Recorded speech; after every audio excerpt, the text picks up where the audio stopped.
rationalization, that our society is built on the premise of force. I'm sorry, I just had to talk out with my niece, that it is built on force, but I always think of it as the other way. Why do you pay your rent? Rather than, I don't pay rent because a man with a gun is going to kick me out. I pay rent because I owe it to the person who built this house. I owe it to the person who created this thing that I'm using. I don't pay it because otherwise I'm going to get kicked out. I pay it because they deserve it. A lot of the functionality of society is that they deserve this. Sometimes it's not. Sometimes it's public land and it really shouldn't be the way it is. But other times I believe, on especially private land, this is theirs. I just want to see that in comments.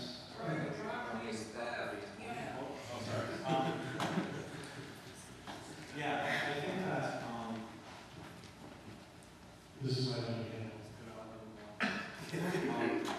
Yeah, I think that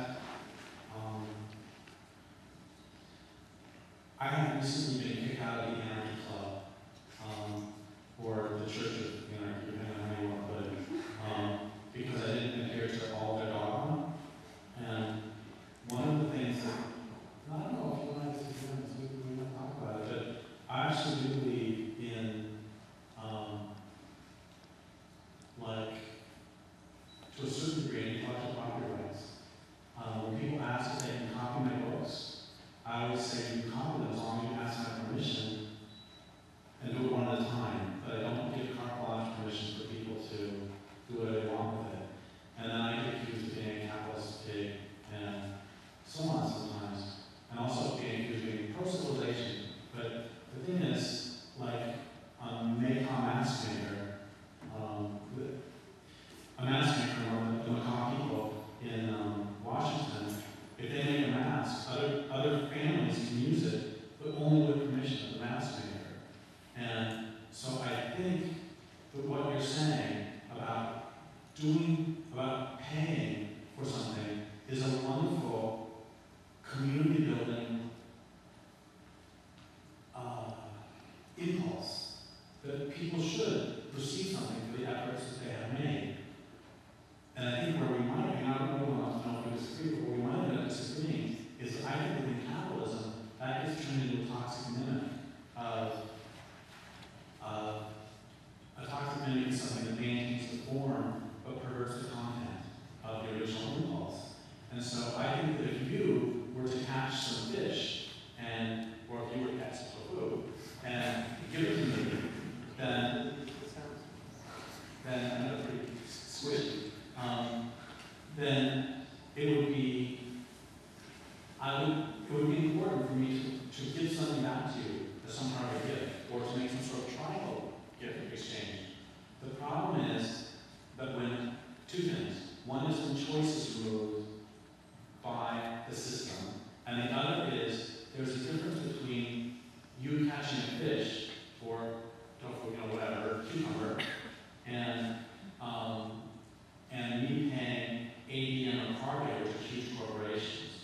I see those in part because cargo and ADM destroy communities. They don't give back to us commensurately because there has to be a continuing cycle of gifts back and forth. Do you see what I'm trying to get at? Right. And with the community, that's what happens. I just see the corporation as just another group of people. Well, the problem is that it's not. It's a group of people that is set up specifically to privatize profit and externalize costs. That's the function of a limited liability corporation, is to make sure that they don't actually have to pay for what they do, because they personally, once again, the definition of limited liability, and they're set up for a specific purpose. And people can have different purposes. Like I was talking to Mine years ago, and he said to me that we, in our community, we build our houses so they fall apart. And the reason we do that is because when we build a house, we're building community. And the house is built by the entire community. And so we're building it to last like 5 or 10 years. And so the function of building that house is actually the relationships that built like Amish barn building. And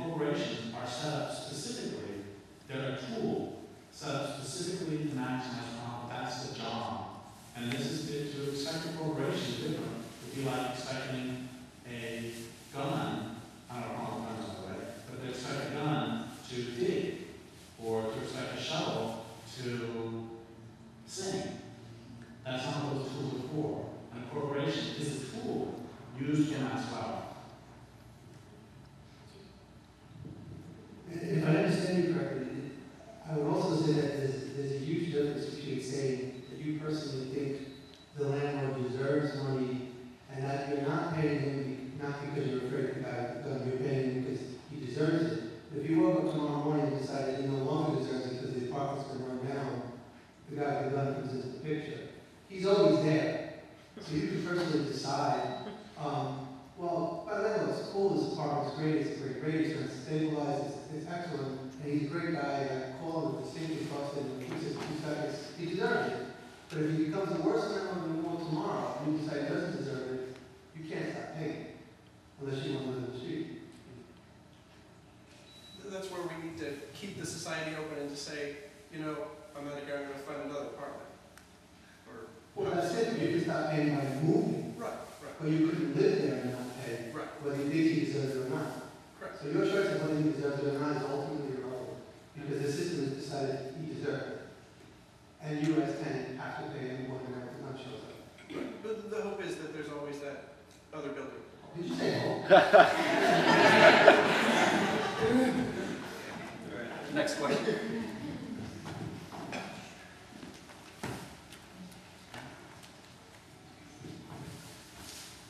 I did. I did work in Sierra Club down in Mississippi Gulf Coast for 7 years, and we finally had to move because. Wait, can you try it without that and just talk louder? Because I can't really say that. no, that's perfect. Now I can hear you. I worked at Sierra Club for 7 years down the Mississippi Gulf Coast, and the last thing I worked on was PFOA, which is that Teflon chemical that gets in breast milk and everything else.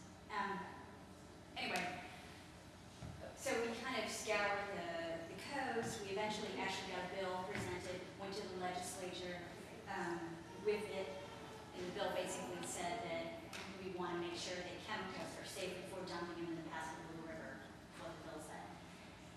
And all the lobbyists were there, not just from DuPont, but Mississippi Power was there, all the people, Chevron was there, Mississippi Manufacturers Association, all the lobbyists knew, all the legislators there.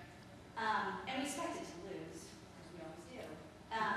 But what I was surprised to see, and what the big epiphany for me was at that point, was the guy who really shot us down was the local representative. He said, basically his thing was, well, tons of people have cancer down here, but you can't blame PFOA because PFOA isn't in the water yet. That was his logic. And he was obviously paid for by DuPont. He talked about his friend dying of cancer. But at that point I realized, and I should have realized it all along, the whole time we went to these meetings and had these conferences with all the things, with Mississippi Power and Holding Arts, the people themselves want it. So I don't care how many cell phone towers you shoot down, if the structure supporting the pyramid remains standing, someone else is just going to rebuild that tower. So the